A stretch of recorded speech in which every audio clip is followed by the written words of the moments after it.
Assalamualaikum warahmatullahi wabarakatuh. Perkenalkan, nama saya Aprilia Susanti. Saya salah satu mahasiswa dari Universitas Islam Riau dari Prodi Pendidikan Bahasa dan Sastra Indonesia. Di sini saya akan menjelaskan materi mengenai hikayat pada mata pelajaran Bahasa Indonesia materi sastra kelas 10. Sebelum kita memasuki materi pembelajaran hari ini, sebaiknya kita berdoa terlebih dahulu. Menurut kepercayaan dan agama masing-masing, berdoa dimulai. Selesai.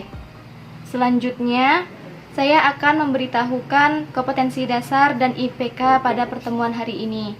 Kompetensi dasar mengidentifikasi nilai-nilai dan isi yang terkandung dalam cerita rakyat atau hikayat, baik lisan maupun tulis. IPK mengidentifikasi pokok-pokok isi hikayat. Baiklah, sekarang kita akan memasuki pembahasan pada pertemuan kita kali ini. Apakah yang dimaksud dengan hikayat? Hikayat berasal dari bahasa Arab yaitu hikayah, yang berarti kisah, cerita, atau dongeng. Menurut KBBI, pengertian hikayat adalah karya sastra lama Melayu berbentuk prosa yang berisi cerita, undang-undang, silsilah bersifat rekaan, keagamaan, sejarah, biografi, atau gabungan dari semuanya. Dibaca untuk pelipur lara, pembangkit semangat juang, atau sekedar untuk meramaikan pesta.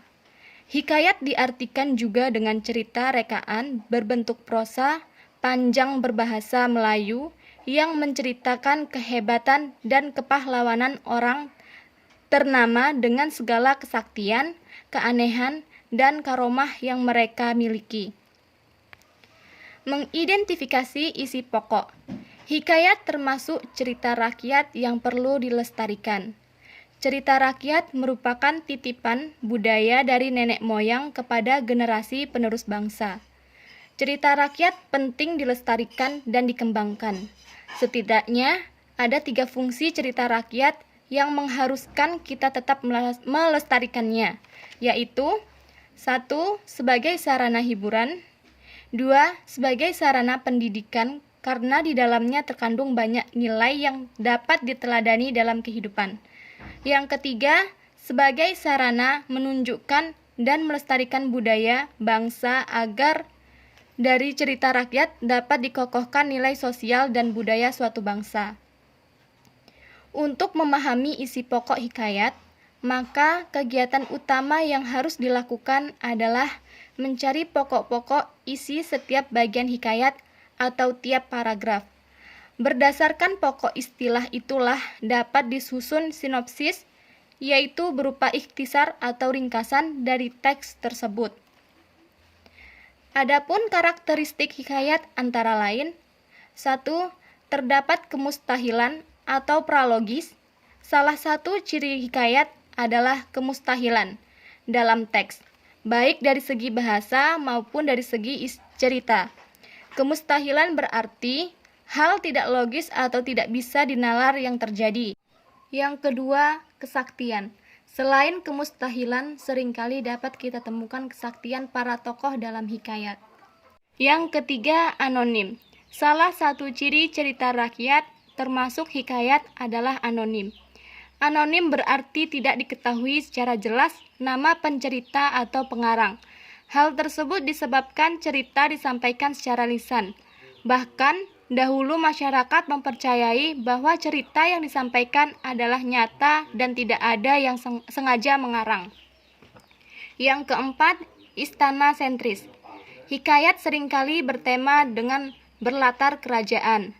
Dalam hikayat Indra Budiman, hal tersebut dapat dibuktikan dengan tokoh yang diceritakan adalah raja dan anak raja, yaitu Raja Indra Bungsu, putranya Syah Peri, dan Indra Bangsawan, putra Ratnasari, Raja Kabir, dan Putri Kemalasari. Selain itu, latar tempat dalam cerita tersebut adalah negeri yang dipimpin oleh raja serta istana dalam suatu kerajaan. Sebenarnya, selain karakteristik di atas, hikayat juga mempunyai ciri khusus dalam hal penggunaan bahasanya. Yang kelima, menggunakan alur berbingkai. Alur berbingkai artinya di dalam cerita ada cerita lain. Alur berbingkai dalam hikayat biasanya disajikan dengan menghadirkan tokoh lain yang bercerita tentang suatu kisah. Nilai-nilai yang terkandung dalam hikayat. Nilai adalah sesuatu yang berharga, bermutu, menunjukkan kualitas, dan berguna bagi manusia. Dalam karya sastra, nilai berwujud makna di balik apa yang dituliskan melalui unsur intrinsik seperti perilaku, dialog, peristiwa, latar, dan sebagainya. Ada yang berpendapat bahwa nilai adalah nasihat kebaikan yang disampaikan secara tersirat. Nilai berbeda dengan amanat yang disampaikan secara tersurat. Beberapa jenis nilai dalam karya sastra antara lain nilai religi, moral, sosial, budaya, estetika, dan edukasi. Nilai religi atau agama adalah nilai yang dikaitkan dengan ajaran agama. Nilai religi biasanya ditandai dengan penggunaan kata dan konsep Tuhan, makhluk gaib, dosa, pahala, serta surga neraka. Nilai-nilai moral merupakan nasihat-nasihat yang berkaitan dengan budi pekerti, perilaku, atau tata susila yang dapat diperoleh pembaca dari cerita yang dibaca atau dinikmatinya. Nilai sosial adalah nasihat-nasihat yang berkaitan dengan kemasyarakatan. Indikasi nilai sosial biasanya dikaitkan dengan kepatutan dan kepantasan bila diterapkan dalam kehidupan sehari-hari. Nilai budaya adalah nilai yang diambil dari budaya yang berkembang secara turun-menurun di masyarakat. Ciri khas nilai budaya dibandingkan nilai lainnya adalah masyarakat takut meninggalkan atau menentang nilai tersebut karena takut sesuai yang buruk akan menimpanya. 5. Nilai estetika berkaitan dengan keindahan dan seni. Dan yang terakhir, nilai edukasi adalah nilai yang berkaitan dengan pendidikan. Itulah tadi materi pembelajaran kita kali ini. Semoga apa yang kita pelajari hari ini dapat bermanfaat untuk kita semua. Sebelum kita mengakhiri pertemuan kita pada hari ini, sebaiknya kita mengucapkan hamdalah bersama-sama.